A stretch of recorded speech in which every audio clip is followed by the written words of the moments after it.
Ajde nastavi. To su ozbiljni razgovori, srce drapajući. Frajer gleda i uopće se ne miče. Ziher.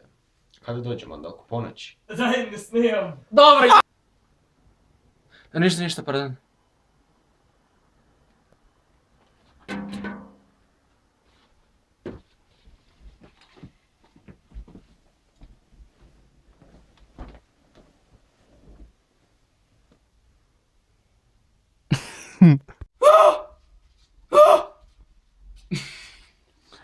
Probaj doslovno odskočit nazad i otvori usta jako.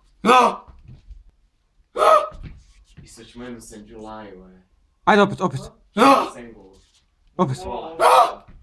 Jel, isti ko onaj prvi? Da. Pola daj. Nisam počeo? Sad sam. Ne, evo sad sam počeo, ajde. Ajde, jel snimaš? Da. Nije bilo u fokusu. Ajde, dobro. Da čekaj da trgu presa krot. A to je tvoj, ja sam mislim da je moj. Nije, što ti?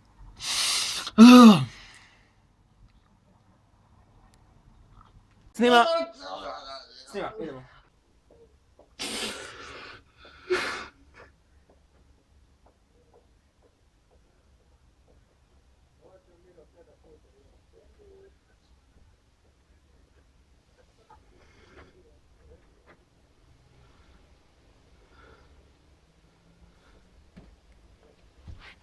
Evo, dosta. Kako je bilo? Jesi plakao? Nisam vidio. Mogu?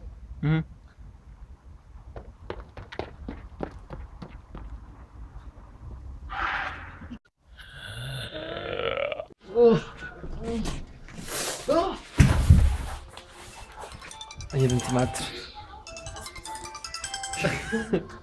On ću morat cijelu grupu. Halo.